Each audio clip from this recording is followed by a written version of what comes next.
excited. We've got the largest old dog sanctuary in the world right here in Mount Juliet. Yeah. I'm Eddiepoole with Kellerwilliams Realty, and I'm here with Noelle Caswini with the Old Friends Dog Sanctuary.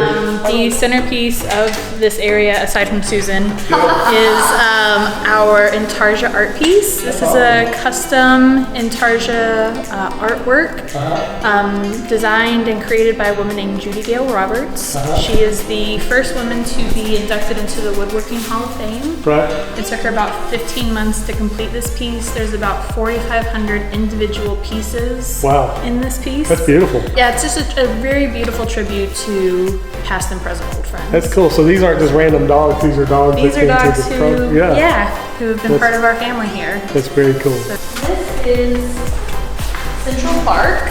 Central Park. That's cool. Central Park is, it's awesome. Central Park is going to be used for meet and greets with potential fosters, or if potential fosters have their own dogs, to do meet and greet between the two dogs. This is used for that. If the weather is bad outside, we can bring the dogs in here to have some grass time on a rainy day. Right. And then our big feature in here is our underwater treadmill. Oh, that's cool. So we can actually perform that physical therapy on site. Previously at the old building, we had to go off-site to perform that physical therapy. Okay. So now we can do it here, and we can get way more dogs done. That's cool.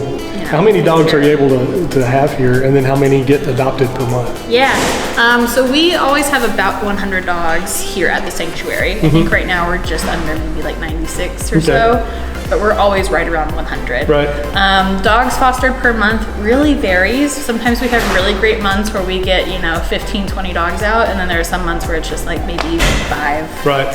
So it just varies. Summer, I think, slows down for us. People are going on vacations. They don't want a new responsibility during their vacation time, which is fine. We understand, and we actually respect that. Yeah, absolutely. Absolutely. But yeah, we're really hoping that with this new building, we can spread the word a little bit more. People are more interested now that we've got a bigger facility. And down this way, if you take a look to your right, this is one of our dog rooms. Each dog room has its own yard. How's the grass work with poop? Yeah, so this is actually special canine grass. It's from a company called Forever Lawn, and it's artificial turf. But it feels like real grass. It's much cleaner. It is a lot easier for us to maintain. Right. It just drains. So any pee just drains right through. Poop we still have to pick up. Anything solid we have to pick up. But we have a hose system out here where we can just spray it off, and then everything drains through. Also has some antimicrobial properties so that it really keeps it cleaner. Right. You can see the dog rooms from this angle. We've got special feeding crates for them. So those crates are only used for feeding. We keep everyone separate so there's no one fighting or protecting their food. Right. Eliminates that threat for them. We've got these really great lifts, I guess you could call them, that are supposed to be dog proof. Okay. So all the rooms are very alike. What differs is the size of dog that's in there. They're divided into groups where they get along with each other. Right. So, and they're in much smaller groups than they were before at the gardens, which is great. They get more one-on-one attention with their caretakers. Yeah. Does it get hard kind of introducing the new dog, not knowing if they're going to get along? Yeah. Our staff are really experienced in that, so they have a complete process about introducing dogs in small groups with each other before just putting them in a room with 15, 20 dogs. Right. Yeah. Big features. Hey, Anna Marie, how are you? Good. Hi. How are you? So this is the Oasis. This is awesome. And this is one of our big dark dog yards. So right now we've got one of our dog rooms out here, just enjoying the splash pad, the Oasis. Hello, how are you, Jim? So you have about 40 employees here? Yes, we have about 40 employees here. Yeah. And then we have over 200 approved volunteers who have gone through our orientation process. And about 70 to 80 of those are regular volunteers that we see every day. Yeah, that's a lot of people. It's a lot of people. It's awesome. And they come and they do laundry. They help us out. They socialize with the dogs. We also do dog walking. which we're kind of holding off on right now because of the heat of the summer. Sure. But that's another one of our volunteer opportunities. So we're just really grateful for what they do for us, because especially laundry. Laundry is never ending. Right. And just to have someone come in and help with changing all the sheets and blankets. Washing beds for us, Yeah. you know, pee pads and towels and just little things like that. It really is a big help to us. Yeah. So. Well, I saw on, I think it was the website, said not as concerned about the quantity of life, but the quality of life. It's about the quality. Yeah. Yeah. So some of these guys come in and they, you know, they might only have a couple months left, but that doesn't matter to us. Just make it the best they can be. Yeah, make them comfortable, give them love, provide them the best care and life that they can have in their last days, their golden years. Now, where do the dogs come from? Yeah, all of our dogs come from local animal control facilities or shelters or other rescues in the area. We do not take any dogs in as an odor surrender, so we don't take any dogs from the general public at all. Right. They all come from local animal control shelters or rescues. Sure. So they can either be surrendered to those facilities and then come to us, or they're found as strays by those facilities and then come to us. This is Eugene. This is my foster. Oh, that's cool. Yeah. Hey, Jeannie, say hi. Most of the employees have the foster. Most. Yeah? Yeah. It's kind of hard to work here and not fall in love with someone that you can take home. So. And they bring them back to work every day? He comes to work with me, which I'm very grateful. Yeah. So this is compassionate care. This is really for dogs who just need their own little space if they're recovering from any medical surgeries. So we're not staffed up here right now, but this is where our fosters will be able to come to bring their dogs for. So separate entrance, everything. Separate entrance. Cool. Yeah, it's its own little entity here. So yeah, our fosters will be able to come here to make appointments or bring their pets for appointments, pick up medication, which is great. It's a very nice little waiting area. And this is one of our exam rooms, which we did not have before at the gardens. Okay. At the gardens, we had kind of one room for everything. Right. And now we kind of have a real. That's awesome. It is a real doctor's office. Yeah. I mean, you wouldn't know the difference. Yeah. Absolutely. So we've got 2 surgery tables in here, complete state-of-the-art machinery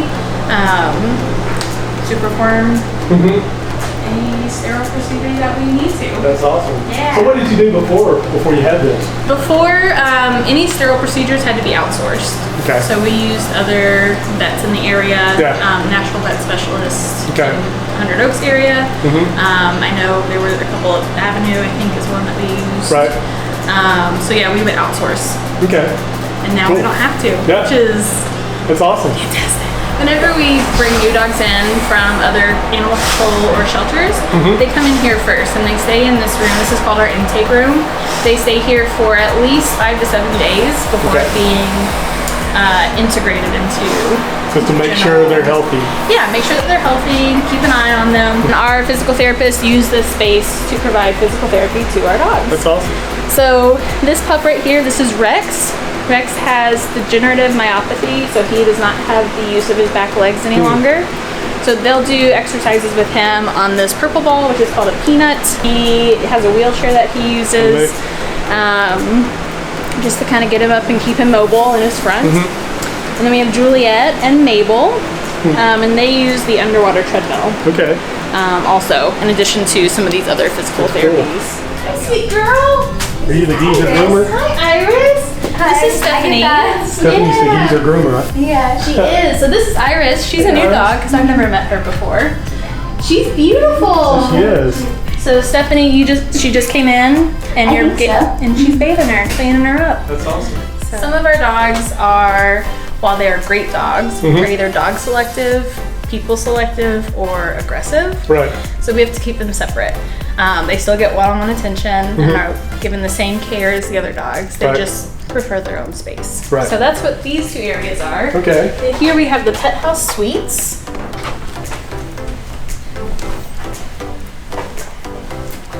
And back here we have Miss Peggy, Lawrence, and Archie. You can see Miss Peggy is enjoying her yard right now. Yeah. And then Archie and Lawrence are just chilling. Hey, Archie. He looks happy. Yeah, he is a happy boy. And Lawrence is a sweet guy too. He's really napping. And then yeah, Miss Peggy, So they each have their own room and their own yard. Okay. With access through their doggy door. So she has gone through. Well, this is food storage. So we feed 100 dogs twice a day. We have a great kitchen staff that I will introduce you to. But this is where all of our food gets stored. So we go through quite a bit of food. It's a lot of food. 100 dogs twice a day. That's 200 meals a day. Yeah. Our kitchen staff arrive, I think, around 5:30 to prepare breakfast, which gets served at 9. And then it's not like you just pour into each one has a different diet probably. Everyone has a different diet, different amounts, different medication. Yeah. So you probably have more than one full-time person just to feed the dogs. Definitely. Noelle, I appreciate you showing us around. Now you got the opportunity for volunteers here. It's been kind of cut down because of COVID, but when will you be taking volunteers again? Yeah, we'll be welcoming back new volunteers. Hopefully in August, we'll be bringing back orientations. People can still go online and request information to apply to be a volunteer. But actually come back and do that will be in August, hopefully. And if anybody wants to adopt one of the old friends, they can also go online and apply, right? Yes, on our website, ofsds.org, is information about our Forever Foster program, which is very similar to adoption, and the application process. And then people can also go on and see which dogs are available for fostering and read a little bit about them. Very cool. Hey everybody, we really appreciate you watching. Appreciate Noelle and Old Friends opening up their doors for us to see a glimpse inside. If you're looking to sell a home or buy a home, I appreciate you giving me a call. If you're looking to adopt a dog, give Noelle a call or go to the website. I'm Eddiepoole with Keller Williams Realty, and if you like this, I appreciate you giving us a share. Like us on Facebook. I love to lead people home, so call me.